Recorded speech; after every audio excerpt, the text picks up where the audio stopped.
Hey, hey, hey, hey, hey! Alright guys, andito na naman tayo sa hey, hey, hey! Guys, ngayon, medyo maaga ang gising ko kasi araw ng Sabado, may biyahe deliver po kami para sa pundo, para sa income, alright? Kaya magko-coffee po tayo, okay? Oh, coffee with Nescafe glasses made from Jordan, alright? Marami na namang inalalaman sa akin, ano? Ay, nako. Pagod. Pero, pagod at maraming ginagawa pero nagkakaroon ng pundo. Income, right? Yun guys, kaya tayo nakapag-video. Araw ng Sabado, may biyahe po kami ngayon. Kaya lang, meron kaming, meron kaming 1 kilong chicken made from Jordan. Ngayon, specialty po to kasi nagluto ng masarap dahil may biyahe deliver po kami ngayon, alright? Kaya extra nating lulutuin, alright? Ayan, nilagyan ng hindi siling bicol pag malalaki guys, hindi po siling bicol, siling binggit, siling bagyo, right? Nilagyan na rin ng kasasalang lang nito, nilagyan ng sibuyas, luya. Alright, 1 kilo po yan, no? Marami, hindi ko kayang ubusin yan. Kung ako mag-isa niyan, kakainin ko yung mga 3 araw. Kasi 2 o 3 lang kinakain ko bawat kain. Alright? Okay, kita na naman guys. Nagluto ng 1 kilong chicken made from Jordan. Alright. Habang nagko-coffee tayo, tapos sa labas, titignan natin yung kinakargang mga items sa mga kayamanan para sa pundo at income. Alright? Mamaya babalikan natin to. Tatakpan natin muli yung chicken natin niloloto. Alright? Tapos lalagyan natin ng 00 at 00 again, pero may taingan ng kambing, may moto. Alright. Dami din nalalaman sa akin. Takpan muna natin kasi magko-copy at titignan natin. Magdadrive din tayo mamaya pagkatapos niyan. Siyempre kakain muna tayo ng special thing made from Jordan chicken. Di ko alam kung siguro adobo to o may sinabawan. Di ko alam ang niluluto ko. Bakit kaya? Anong recipe?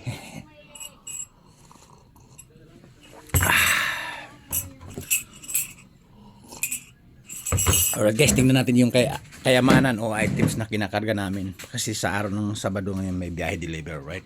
Kasi overwhelming na nga eh. Ayun, nawala na yung sagad sa bubong. Kasi kinakarga na nga namin, ayun o. Nabuwasan na yung kayamanan ng Pilipinas.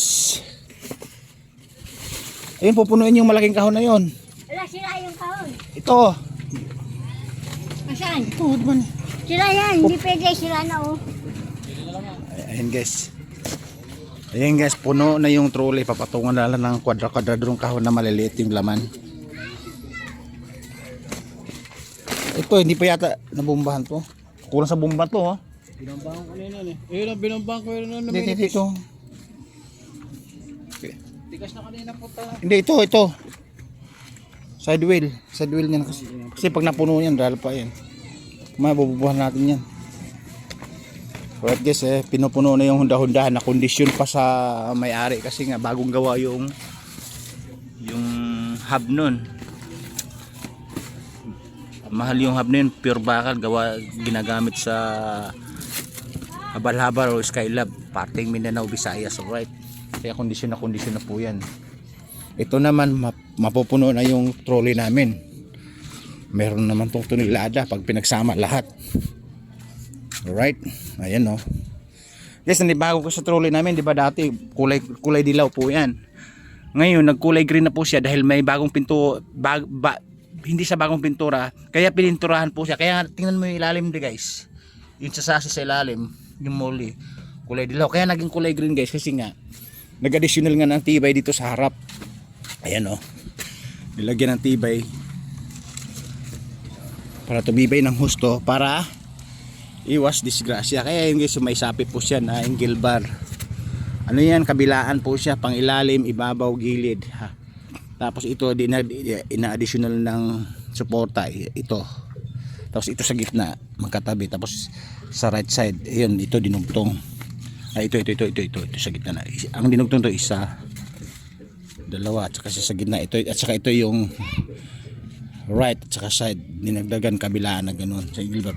Tapos kaya nga nagkaroon ng bagong pintura guys kasi gawa nga nito bagong welding, kulay kalawang, kulay bakal, kaya pinantay na siya, kaya lahat na pinturahan na, kaya naging yung kulay namin dating trolley nagkulay green na may halong black. Alright, tapos ito naman yung street bike pupunuin. Ito yung pinakamatibay na sa hatakan. Pag walang laman matulin kasi nga normal yung standard yung sprocket kaya siya matulin. Kahit mabigat o hindi, overloading o hindi, yung hatak niya hindi nagbabago, gawa ng standard yung makina. Right? Tapos gayo yung hundahan namin, ito yun ang laki ng ginastos ko nito. Naka 3,000 mahigit ako nito. Kasi yung standard na hub nito alloy. Unang standard sinibak, umuvertik ng baliwag yung anak ko. Tapos pangalawang hub sa bago mag-isang linggo nasibak na naman yung hub na alloy, umuvertik ng Philippine Rabbit. Tapos yung pangatlong hub na alloy din na bumili ako sa surplus nasibak na naman. Kaya ito pang-apat na puto siya. Pure bakal po yan. Yun yung ginagamit sa Skylab at habal-habal sa parting Visayas at Mindanao. Kaya in-order pa namin yan. Ako lang mayroon dito sa gawin namin kasi in-order ko pa lang to. Wala gaanong gumagamit dito sa amin. Sa lugar namin, lalo na sa baryo namin. Ako lang mayroon yan kasi made to order po yan. Good for 3 days bago dumating. Alright? Kaya kondisyon na po yan. Kaya pupunuin na lang to. Dalawang sidecar sa isang trolley. May kulang siyang tonelada o higit siyang tonelada po yan pag tinimbang. Alright? Tapos pag napuno po yan, papahinga ng mga kalahating oras o isang oras pinakamatagal para sa break time bago bumiyahe deliver. Alright? Babalik tayo sa dirty kitchen guys, baka masunog na yung niluto natin. Yan guys, pupunuin lang yan para sa biyahe deliver. Alright? Ayan guys, oh, parang hindi nagbago yung mga stocks namin. Overwhelming pa rin kahit naglabas na ng mga items para sa karga at kinakarga sa trolley at saka sa may kulong-kulong, di ba? 2 kulong-kulong, isang trolley, para hindi nababawasan yung stocks namin. Overwhelming sa stocks, overwhelming sa pondo. Pag nabenta, may income, may pera na, right? O yan, ito dito na guys, back to the kitchen. Back to the coffee for kitchen, dirty kitchen. Sa coffee area. Hindi pa nabos yung kape ko eh.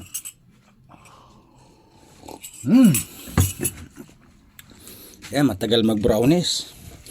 Isang kilong chicken made from Jordan. Alright, ayan na, medyo patungo na to guys sa sa brownies, di ba? Patungo na sa brownies. Alright. Ang sarap na naman ng biyahe namin dito. Ang sarap ng ulam kasi ito guys parang mapunta sa sinigang to, parang may hindi ko alam yung luto ko, o sinigang o adobo, may sabaw-sabaw eh. Siguro pag natuyo pa to, lalagyan pa to ng sabaw para may soup, di ba? Para sa long ride, long biyahe. Bagay kasi yung bumabiyahe may sabaw para long ride, alright? Kahit Isabela Davao, basic lang kung ikutin. Okay? Ang ingay nyo, ang daldal nyo, nakikinig kayo, tatawa pa kayo. Wow ha. Again guys, chicken from made in Jordan. Alright. Okay, 1 kilo, marami. Di ko kayang ubusin to. Kailangan 3, 4 na tao kakain yan. Pero pag ako hindi ko kayang ubusin sa maghapon yan. 3 days. 2, 4 ang kakain ko bawat kain. Alright. Alright guys, takpan mo na kasi magkakape pa. Alright. Ang sarap ng ulam ngayon namin. Tapos ito yung rice guys na sinasabi ko. 65 1 kilo dinurado, lagkit-lakitan, malagkit. Kahit walang ulam, pwede mo siyang kainin. Yan ang rice na dinurado. Alright.